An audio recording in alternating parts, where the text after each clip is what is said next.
Hi guys, সকালবেলা ঘুম থেকে উঠে ভাবছি আজকে কি বানানো যায় টিফিনে তো না, নর্মাল কিছু একটা খেতে ইচ্ছা করছে, তাই বসে বসে প্রায় বিরক্ত হচ্ছিলাম। হঠাৎ মনে পড়লো ঘরে তো একটু মাখানা আছে, চলো খুঁজে দেখা যাক।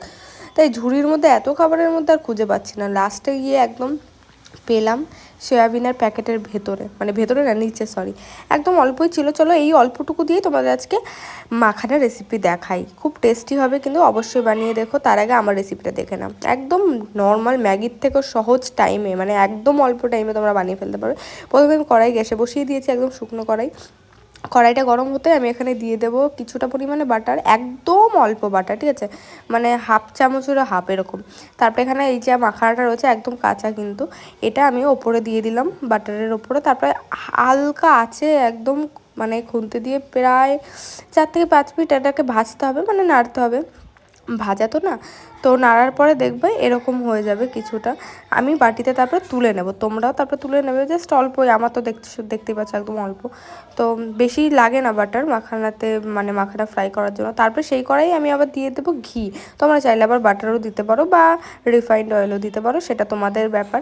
আমি এখানে ঘি দিয়ে দিয়েছি। ঘি দেওয়ার পর এখানে আমি একদম চিমটি মতো জিরের গুঁড়ো দিয়ে দেবো, ধনের গুঁড়ো, আর নেক্সট যেটা একদম ইম্পর্টেন্ট সেটা হচ্ছে চাট মশলা। এটা কিন্তু দিতেই হবে, নাহলে টেস্টটা আসবে না।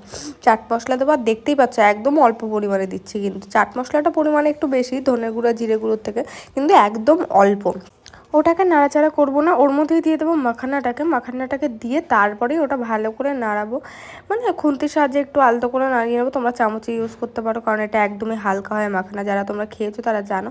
আর এই মাখানা কিন্তু শরীরের জন্য অনেক ভালো। হ্যাঁ, আমি বলবো না যে এত মশলা দিয়ে বা এই মশলা দিয়ে খাওয়া খুবই ভালো। হ্যাঁ, তোমরা টেস্টের জন্য মাঝে মাঝে এটা অল্প পরিমাণে খেতেই পারো।